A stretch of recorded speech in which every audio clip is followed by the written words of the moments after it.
আমি মনে করি যে ইলিশ মাছ এটা এই মন্ত্রণালয়ে আমি ভিতরে বলছিলাম যে এটার মন্ত্রণালয়ের নাম যদি ইলিশ মন্ত্রণালয় হতো আমি আপত্তি করতাম না, কারণ ইলিশকে রক্ষাবে যে পণ্য শুধু না, ইলিশ মাছটা একটা বিশেষ মাছ যেটা একমাত্র বাংলাদেশে, এটা রপ্তানির চাইতে বেশি আমাদের চেষ্টা করতে হবে দেশের মানুষ যেন ইলিশ মাছটা পায়, এবং সেটার দামটা অহেতুকভাবে বাড়ানো কোনো মতে যুক্তিসঙ্গত না, এবং দেশের মানুষকে না খাইয়ে বাইরে পাঠানো আমি কোনো মতে অ্যাপ্রুভ করি না।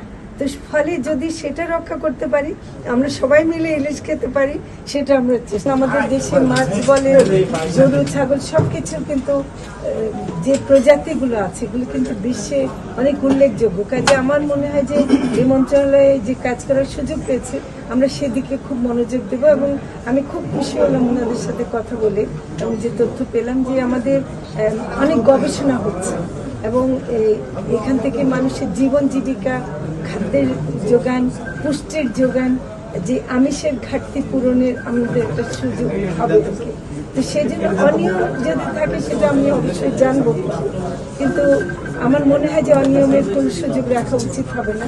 আমরা সেটা অবশ্যই এটা দেখব, কিন্তু প্রথম কাজ হলো যে একদম গ্রাম পর্যায়ে বা মাঠ পর্যায়ে যে অফিসগুলো আছে সেখানে আমি ভিজিট করব, যাব, এবং সেখানে যে সমস্যাগুলো আছে সেগুলো চিহ্নিত করব, এবং জাতীয় পর্যায়ে আমার মনে হয় যে আমি আহ্বান জানাবো যে অন্যান্য মন্ত্রণালয় যেন আমরা সহযোগিতামূলক একটা ভূমিকা রেখে আমরা কাজ করতে পারি, কারণ ক্লাইমেট চেঞ্জ একটা বড় চ্যালেঞ্জ, এবং সেটার কারণে কিন্তু মৎস্য সম্পদ এবং প্রাণী সম্পদের ক্ষতিগ্রস্ত হয়।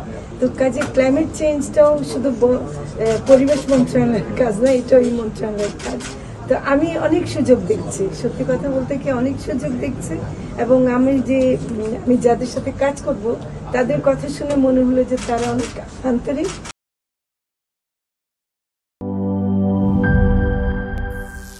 করিম চাচা, আপনার প্রিয় মানুষদের কখনো বিপদে ফেলতে চাইবেন না স্যার। তাহলে আমাদের বিপদে রাখা কি ঠিক হচ্ছে? এজন্যই বিজলি কেবলস সবচেয়ে ভালো ও নিরাপদ। ফ্লেম রিটার্ডেন্ট পিভিসি দিয়ে তৈরি বিজলি কেবলস, নিরাপদ আজীবন।